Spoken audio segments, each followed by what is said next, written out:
Have you ever wondered where your favorite plants came from? I went behind the scenes to Bailey's to find out, and what I saw was incredible. I'm Chai Ming of Coastal Homestead, and I was invited on an exclusive media tour of Bailey's Nursery, a powerhouse in plant propagation. Bailey's is one of the largest wholesale nurseries in the United States, and on this trip, I visited their Oregon facility to learn about tissue culture. It's gonna be a fun day today. Bailey has been on the West Coast for like 45 years. This part of the business used to be Carlton Plants. It's actually older than Bailey Nurseries, but they filed bankruptcy in the 80s. And my great grandpa bought Carlton Plants and turned it in 1 year into a profitable business. And then my mom's cousin bought the business from his estate after he passed away and ran it until we bought the business back. All right, let's do it. Angela's gonna kick it off for us. Good morning, everybody. Welcome to the TC Lab. I'm going to give you guys kind of a brief background and history of the lab, what we do here, and then we're going to have you guys come in. We do 1.3 million plants, 4,500 square feet. During the high season, we have 22 people in the lab. During the low season, we have around 16 people in the lab. Most people do not have experience doing tissue culture, so we do a lot of the training and onboarding here. We do primarily trees and shrubs in the lab, a little bit of perennials that we're starting to do. This is Raina. Raina has been with the lab for 15 years since we started it. And then Lisa, she does all the research here in the lab. She's been here now 10 years. And then Yesenia. Yesenia works with Raina, and she's her crew lead. And Cynthia makes all the media. So that's everything that the plants grow in. Because you'll see in tissue culture, we have no soil. Tissue culture is a lab-based propagation method in sterile nutrient gel. My first station was the cutting and transfer. Then I go to the initiation and cleaning, then to media mixing, and we will have some expert insights along the way. And also you can take a look at the greenhouse. When the plant is ready, this size, we cut them with scissors, and we put water. Here in this stage we use water to wet the plant, and then we pull them out and put them in a plate, and then cut in pieces. We remove the bottom part and clean them very well, and to be like this. This is microcaryons. That's how we send it outside with no roots on. Yeah, this is still stage 2. Yeah, stage 2. So I'm gonna leave it here. And then we package in plastic bags with label on and ship them out. And we can put 10,000 in little box. We save a lot of space that way. Plant only tips into the rooting media to get roots on, which is stage number 3. And they look like this. Forceps, like you are hanging a pencil position. And we pull. We don't touch with our fingers, and we cut with the right hand and plant with the left hand. How we do is open very carefully container, do not touch inside because it's sterile, and then we're gonna process Loropetalum with some pipe. Pull a piece of plant, remove 1 or 2 leaves, and then plant it. Then cut another, and if it's clean, the bottom, just plant. And we plant 6 pieces by 4 to have 25 pieces per container. And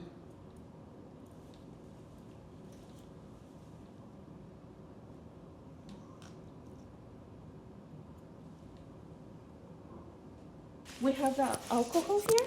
Oh, okay. Yeah, like This one's alcohol. Yeah, we're gonna spray our hands, Okay. and that's how we can.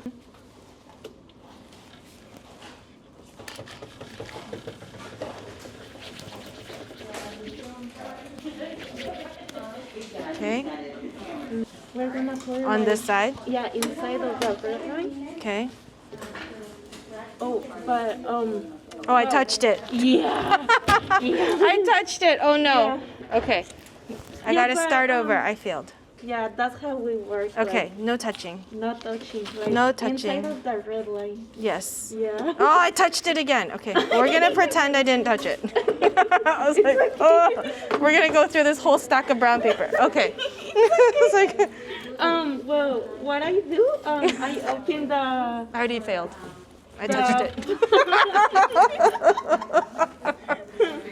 But as the brownie looks clean, we're gonna take off the tape Okay. to. And Claudia's learning. Camille, how you doing? Sorta good, Sorta good? Oh, look at you! but I You keep have a bunch almost in there. touching. Oh yeah, I got fired so many times. Yeah, By myself. Don't yeah, laugh. I totally just touched this container. Mine. Oh, there it is. Wait, where are your gloves? They said I could work without it.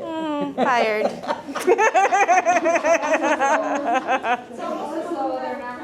How are we doing? Doing well. It's very hard. This is It is very, so very hard. tedious work. I couldn't that. imagine like getting the process down and then like moving fast all day. I feel like I would have like such a tension headache by the end of the day. Yes. Yes.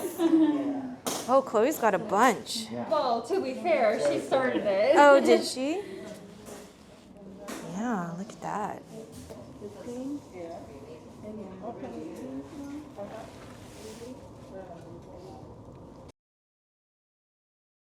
Our fourth step involves a disinfectant solution used to kill any bacterial or fungal spores that might be on. It typically takes half an hour to do. Today, you guys get 15 seconds. Oh, nice. Yes. High success rate. Just enough. Yes. And then finally, the last step is done under the laminar hoods, where you use sterile forceps and scalpels, working one plant at a time, and you cut the base, getting rid of that dead tissue, process to reveal fresh. Okay if it's crooked. Yeah, that's fine. Okay.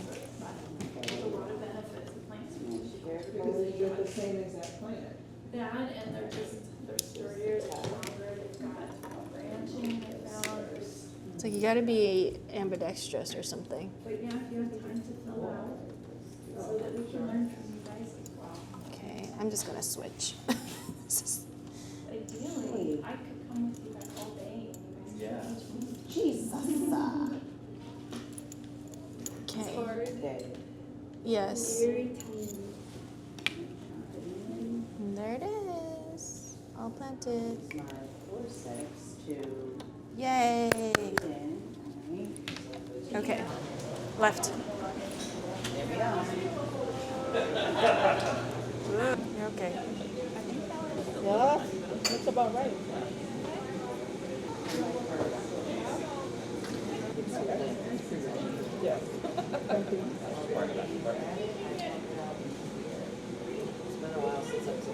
Remember my good lab procedure. You're not gonna blow anything up today. Sugar water. The hummingbirds would love this. Okay. Nice. Is that it? Yep. And then you take it to top. Got it. All right. Pour it in. Here's agar. And we're gonna do how much? 160. Okay. I love that I'm getting a cameo in your science moment. I know, right? I'm like, here we go. We're at 60. 160. Yeah, I know. Still going. There we go. Oh. Ah! Okay. I looked away. And then I took too much. A little bit more. There you go. Almost. Oh! 159.9. There you go. Ah! Okay. Did it. Nicely done. Thank you, Tyler. Okay. Now we're gonna go over here. And it goes in the chute. And So that part. Okay. 10. And when you test the pH, you use that tool. Yeah. And then you want to do the color? Sure.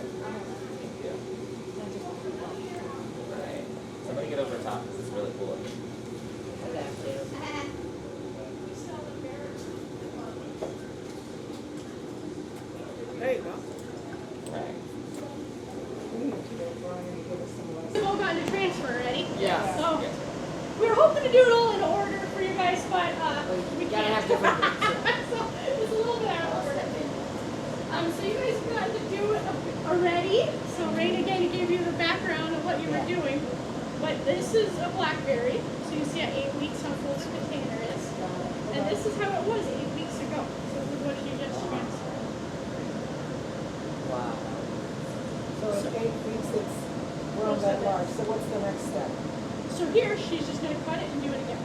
Because we're multiplying. So it's just over and over and over again. So where is this put? What conditions is this put in that it gets that much growth? In those grow rooms. Okay. We're just standing. Okay. 72 degrees, 16-hour photo period is like spring in there year round. And so then in 8 weeks you're gonna get this again. Okay. And then just budding. Wow. Yes. Yeah. So the most important part and the hardest part of tissue culture is creating that recipe. The media you guys will read. Because they'll have 40 to 50 different ingredients. So because the plant never touches soil, never has photosynthesis, so that's all of its energy, all of its nutrients is in that media. So that's the hardest part to figure out, is what's it gonna grow in, because they don't all have the same recipe. You can see different colors. Some other colors is because we put fruit coloring in there, because if we develop a recipe for hydrangea, and we put a maple in it, we're gonna kill it. So we want to make sure the maple's going maple media, the hydrangea's going hydrangea. And most of the media would be clear if we didn't put anything in, so it all looks the same. But with all those different nutrients, you're always trying to figure out the different levels. How much ammonium nitrate, the boric acid, the potassium nitrate, all those, the macros and micros. The reason plants in tissue culture don't really do photosynthesis and that we can just use basic LED lights is because we give all their carbohydrate source, all their energy is sugar. You might see any sugar at Costco by the pallet load, and that's 30 grams per liter in the container. So it's a lot of sugar. And that's really where they get all their energy. And then we provide the nutrients and the growth regulators to tell them how to grow. So you can see here there's no roots. Plants in tissue culture don't need roots when they're in culture. And so we really want them to just focus on elongation and growth. So we can chop them up and get more and more and more. And then when it's time to go to the greenhouse, that's when we want them to get them to root. And that's when we put growth regulators in there that tell them to root. So like at home when you do your cutting in rooting powder, it's got IBA in there.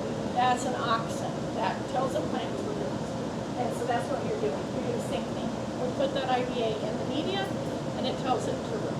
And then they go to the greenhouse. It's 72 degrees in here, 16-hour photo period, so it thinks it's springtime year round.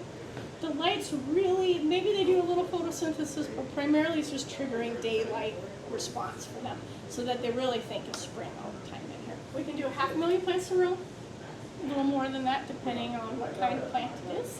And we have 3 rooms, so we can do 1.5, maybe up to 2 million plants a year. And how long are the plants in the nursery? So they'll be in here a month to 2 months before we take them back out and do that again.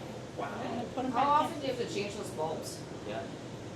These LED ones we've had in here 2 years and we haven't had to change them. Oh, wow. That's amazing. Yeah. So before LED, it must have been difficult to control temperature in these. Yeah. So fluorescent lights was the go-to for everybody for years. But fluorescent lights are hot. Yeah. You've got the fluorescent bulb itself, and then you've got the ballast. So yes, we have commercial-sized AC units outside that it would take to keep these rooms cool. I believe it. So we moved to LED lights not because it improved plant quality, but to decrease our energy usage. And so it really lowered our energy consumption because we could remove the ballast, which is a huge heat load, and put LED lights in. Okay, thank you. Got 5 minutes. Nice. And so it just, now the units run much, much less, and our power bill has decreased significantly since putting those in. And you guys are running things with rooms year round. It doesn't really matter like heavy production. It's all the same. Year round. Wow. Yep.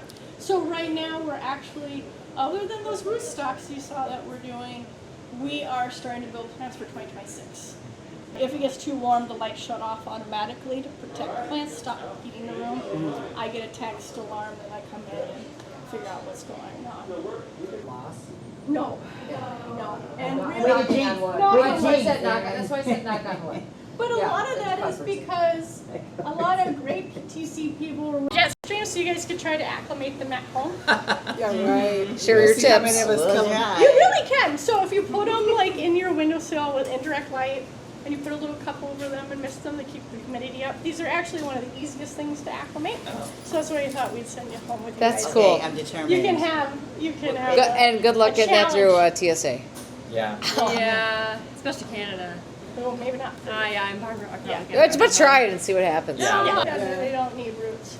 Well, Amazing. just, I think it would be crazy over time to see So, it grow actually. How long inside. ago did the tissue culture thing start? When did I it think become? it was like the 60s-ish. Yeah. It's Yeah. a newer science. Yeah, oh yeah. Murashige and Scood were kind of the first ones Okay. really getting it going. So there's not a lot of TC labs. It's Yeah. a growing industry. Right. Yeah. But when I graduated college in 2001, there were 2 that Yeah. I knew of in our area. Yeah.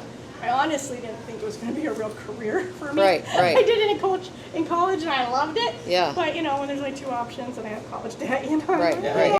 Well, that's about it for this video. I have a brand new appreciation for how much effort goes into producing plants. The amount of precision and care that each of these team members have shared with us is truly impressive, and I can't wait to show you the rest of this trip. So make sure you subscribe, and I'll see you in the next video.